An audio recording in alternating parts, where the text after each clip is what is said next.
বিশ্বের সবচেয়ে আধুনিক ও শক্তিশালী যুদ্ধবিমানের তালিকা করলে যে নামটি সবার আগে আসে সেটি হলো F-22 র্যাপচার।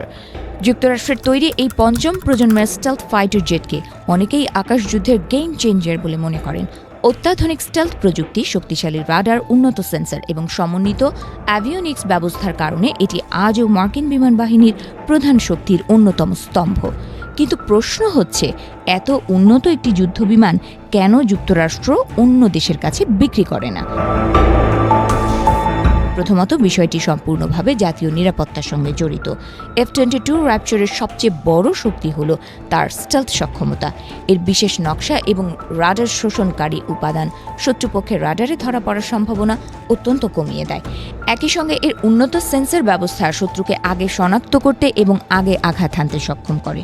যুক্তরাষ্ট্রের আইন প্রণেতারা মনে করেন এই সংবেদনশীল প্রযুক্তি অন্য দেশের হাতে গেলে তা ভবিষ্যতে নিরাপত্তা ঝুঁকি তৈরি করতে পারে।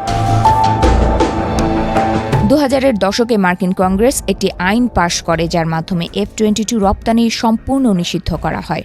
এমনকি যুক্তরাষ্ট্রের ঘনিষ্ঠ মিত্র দেশগুলো এই যুদ্ধবিমান কেনার আগ্রহ দেখালেও অনুমতি দেওয়া হয়নি, কারণ একবার প্রযুক্তি বাইরে গেলে সেটি ফাঁস হওয়ার আশঙ্কা থাকে। উন্নত stealth coding, electronic warfare system এবং সফটওয়্যার আর্কিটেকচার সবকিছুই অত্যন্ত গোপনীয়। দ্বিতীয়ত, F-22 এর সংখ্যা খুবই সীমিত। মোট 187টি বিমান তৈরি করা হয়েছিল এবং 2011 সালে এর উৎপাদন বন্ধ হয়ে যায়। নির্মাণ খরচ ছিল অত্যন্ত বেশি। একটি F-22 তৈরিতে বিপুল অর্থ ব্যয় হতো, ফলে প্রতিরক্ষা বাজেটের ভারসাম্য রক্ষা করা বড় চ্যালেঞ্জ হয়ে দাঁড়ায়।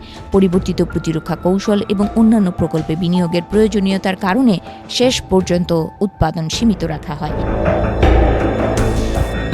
এই যুদ্ধবিমানের গঠনেও রয়েছে বিশেষ বৈশিষ্ট্য। প্রায় 40% কাঠামো টাইটানিয়াম দিয়ে তৈরি, যা উচ্চ গতিতে উড্ডয়ন এবং তীব্র জি ফোর্স সহ্য করার ক্ষেত্রে বাড়তি শক্তি ও তাপ সহনশীলতা দেয়। এতে রয়েছে দুটি Pratt and Whitney F119 engine, এর প্রতিটি প্রায় 35,000 পাউন্ড থ্রাস্ট উৎপাদনে সক্ষম। থ্রাস্ট ভেক্টরিং প্রযুক্তির মাধ্যমে এটি আকাশে অত্যন্ত দ্রুত ও তীক্ষ্ণ মোড় নিতে পারে। আরেকটি বড় বৈশিষ্ট্য হলো এর সুপার ক্রুজ ক্ষমতা। F-22 আফটার বার্নার ব্যবহার না করেই ম্যাক 1.5 এর বেশি গতিতে উঠতে পারে। ফলে জ্বালানি সাশ্রয় হয়, কার্য পরিসর বাড়ে এবং কৌশলগত সুবিধা তৈরি হয়। সর্বোচ্চ ম্যাক 2 শ্রেণীর গতি এবং 50,000 ফুটেরও বেশি উচ্চতায় উড্ডয়নের সক্ষমতা একে আকাশযুদ্ধে ভয়ঙ্কর প্রতিপক্ষ করে তোলে। বর্তমানে যুক্তরাষ্ট্র ধীরে ধীরে নতুন প্রজন্মের যুদ্ধবিমান উড্ডয়নের দিকে এগুলেও F-22 এখনও অত্যন্ত গুরুত্বপূর্ণ।